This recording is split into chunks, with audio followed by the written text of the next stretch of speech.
আসসালামু আলাইকুম, welcome back to my mini blog. আজকের দুপুরবেলার খাবারের মেনুতে ছিল, প্রথম পাতেই নিয়েছি কচু ভাজি। তো এখানে কচুটা হচ্ছে কচুর যে রুট বা কচুর যে সাদা অংশ আছে সেই অংশের সাথে এখানে দুইটা আলু কুচি করে নিয়েছিলাম। তো আলু আর কচু দিয়ে মিক্স করে এই ভাজিটা করা হয়েছিল। আর এই ভাজিটা খেতে কিন্তু ভীষণ ভালো লাগে, বিশেষ করে গরম ভাতের সাথে।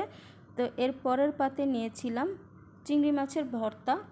আর এই চিংড়ি মাছের ভর্তাটা কিন্তু খেতে ভীষণ মজা হয়েছিল। আর এই চিংড়ি মাছের ভর্তাটা করা হয়েছিল, চিংড়ি মাছটাকে প্রথমে সেদ্ধ করে নিয়েছিল, এরপর এর মধ্যে পেঁয়াজ, কাঁচামরিচ, ধনেপাতা সব কিছু দিয়ে খুব ভালো করে মাখিয়ে নিয়েছে। এটা হাতে মাখা যে ভর্তা, তো সেই ভর্তাটাই করা হয়েছিল। আর এই ভর্তাটা দিয়ে কিন্তু গরম ভাত দিয়ে খেতে ভীষণ ভালো লাগে।